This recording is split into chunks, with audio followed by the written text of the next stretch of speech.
En esta semana se ha cumplido otro aniversario del fallido golpe de Estado que desembocó en guerra civil.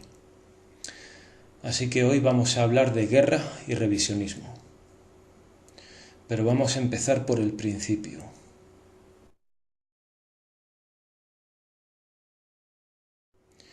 Y aunque esto pueda parecer elemental, no lo es.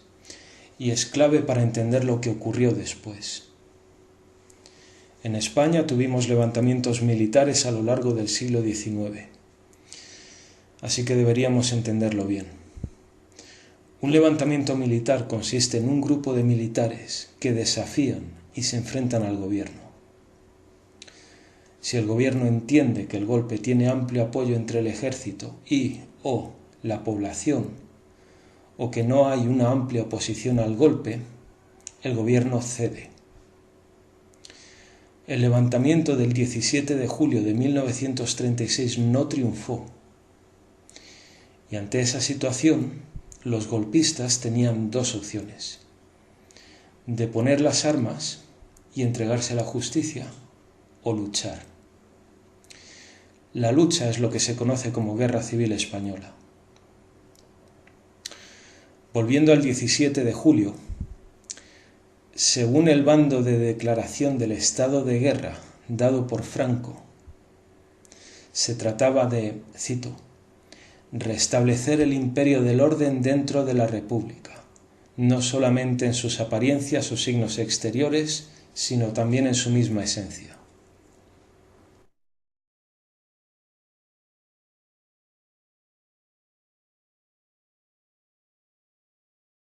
Nati, viviste los años, buenas noches, viviste los años de la guerra civil en Madrid. Para la mitad de la población Yo venía contando, años... perdóname, con lo que estaba pasando de los mineros de hace unos días, venía contando que el año 34 ya hubo la Revolución de Asturias, por ahí empezó la historia, después empezaron a quemar iglesias, después mataban a gente por la calle, vino lo de Calvo Sotelo y el 36. ¿Y cómo viviste todo aquello? Esta es la cloaca por la que se cuelan los historiadores revisionistas como César Vidal o el exterrorista Pío Moa. La guerra civil comenzó en el 34, nos dicen, y el golpe de Estado fue el que dieron el PSOE y la UGT. Aquello provocó un clima de confrontación y desorden que al final provocó un levantamiento militar.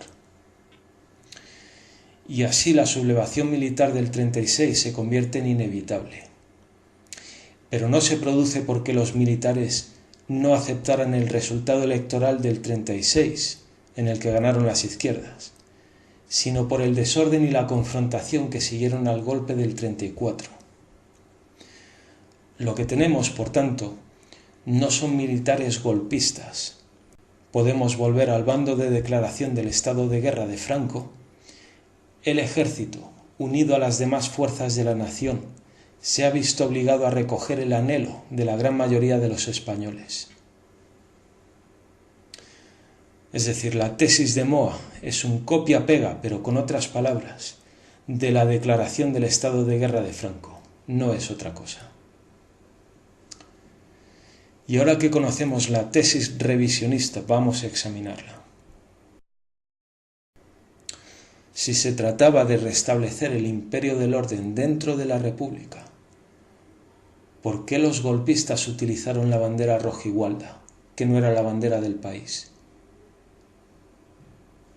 Si se trataba de restablecer el imperio del orden dentro de la República, ¿por qué solo 2 meses después del golpe se entregó todos los poderes a Franco en la zona nacional? ¿Por qué no se nombró un gobierno provisional republicano? ¿Por qué no se restauró el orden dentro de la República, como decían? ¿Por qué establecieron una dictadura personalista de 40 años? Si se trataba de restablecer el orden dentro de la República, ¿cómo se entiende una causa general contra la República? La persecución judicial de todo lo relacionado con la República, personas e instituciones. Por lo tanto, ¿qué credibilidad tiene la tesis de Pío Moa que coincide tanto con el bando de declaración del estado de guerra de Franco. Pero vamos más allá. La guerra civil no empezó en el 36, sino en el 34. ¿Por qué?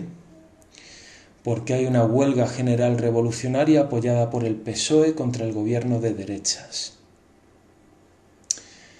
Este intento de manipulación es muy conveniente y muy necesario para quitar importancia al golpe de Estado del 36, pero no resiste análisis. La cronología imperante en el planeta de Moa viene a ser la siguiente. 31, proclamación de la República. 33, ganan las derechas. 34, golpe de Estado. Febrero del 36, ganan las izquierdas. Julio del 36, sublevación militar. Pero en esta cronología falta algo, que es el golpe de Estado de 1932.